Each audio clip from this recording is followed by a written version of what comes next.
Le décor aurait tout de la carte postale idéale. Le téléphérique de la Bastille, ses bulles et cette montagne dans la ville font de cet endroit un lieu où il fait bon vivre. Problème, voilà 15 ans que le panorama est gâché par 2 bâtiments laissés à l'abandon et en ruine. Devenue depuis résidence principale des squatteurs et des graffeurs, la question de l'Institut Dolomieu a quant à elle trouvé récemment un début de réponse. Le bâtiment, racheté aux enchères en 2016, doit devenir sous la houlette du promoteur marseillais Axis une résidence d'hébergement ainsi qu'un espace de coworking avec notamment un bar et un restaurant. Mais quid de l'IGA, racheté en 2012 et toujours en l'état? Pour l'instant, aucun projet n'est à l'ordre du jour et à l'heure de voter lors du second tour des élections municipales de la ville, la question fait rage auprès des différents candidats. Pour l'IGA, le promoteur a un projet et donc si ce projet nous va, nous l'accompagnerons comme l'avons fait pour Dolomieu. S'il ne nous va pas, nous pourrons agir comme nous l'avons fait par exemple sur le site de la CCI. L'IGA n'a pas été en vente sur Le Bon Coin, c'est une fake news, l'annonce est réelle mais c'est une fausse annonce, ce n'est pas le propriétaire qui a mis l'annonce. Donc c'est encore un coup de Carignan pour créer du buzz à partir de fausses nouvelles. Du côté d'Alain Carignan, maire de Grenoble de 1983 à 1995 et candidat de la société civile, arrivé deuxième à l'issue du premier tour, l'idée n'est certainement pas à la réhabilitation.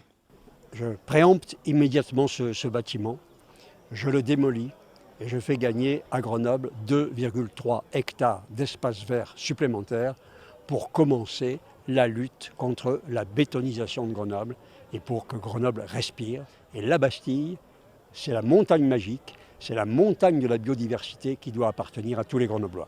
Je suis favorable à l'acquisition de l'autre également. Pour moi, la Bastille, ça ne doit pas être urbanisé, ça ne doit pas être construit. Il ne doit pas y avoir des résidences et des habitants qui vont devoir monter en voiture. Il faut que la Bastille, ce soit sanctuarisé. Enfin, pour Émilie Chalas, la candidate En Marche, et Olivier Noblecourt, là aussi, il y a divergence d'opinion entre remettre en état les bâtiments ou faire de la Bastille un espace naturel.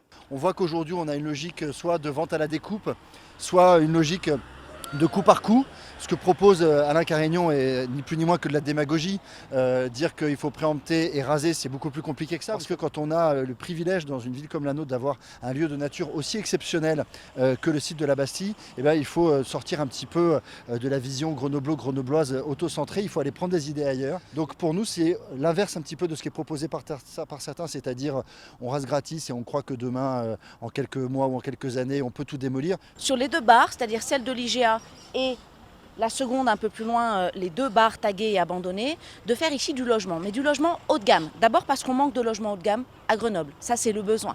Ensuite parce que sur ce site, et ça c'est lié à la spécificité du site, on ne peut pas avoir beaucoup de voitures qui montent, etc. Donc il faut des grands logements pour éviter la multiplication des voitures. Et enfin parce que l'équilibre économique de la réhabilitation de ce site, tant sur la voirie que sur les réseaux d'eau, assainissement, etc. et la réhabilitation tout court de ces 2 immenses bâtiments, va nécessiter de l'argent. Donc pour les 3 raisons dont je vous parlais tout à l'heure, on a besoin d'avoir ici du haut standing.